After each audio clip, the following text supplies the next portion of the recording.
guys, maayong hapon dugay na nga panahon. Wawiwat ka kita diri rasa na ba?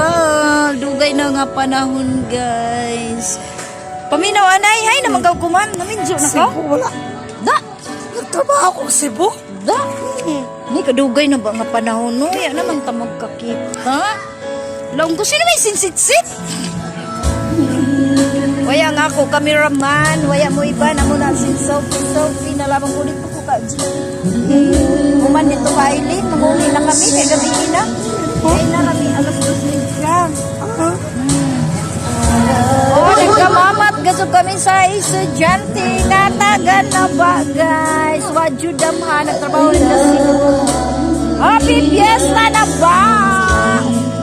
Daghang kaayong salamat sa kapagmamat. O naman, iyadanay ko. Akong Facebook page. Ipalo, dali.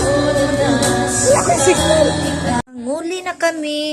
Daghang kaayong salamat sa among. Di na kumulaag. Sakto na. Igawas, narira ko diri mag-vlog-vlog. Bongga. Bunga si Roda, gituldog, nagsuroy-suroy raga jud si Roda. Na manguli na ta oy. Madlok malaman ta nimo. Oh, bira pa more. Wow, yan ta ka mo inom. Inom ka man sab. Uno basad ka oy, malubatan sa tanimo. Bira pa more. Bye-bye, daghang kayong salamat sa Humawan family. Kang Aileen Kansyon o kang subutin ngayon sa tatay Lin Kang Rodol Nong Rodol o kanang Syon daghang kayong salamat. Happy Fiesta na ba hinunangan Southern Leyte.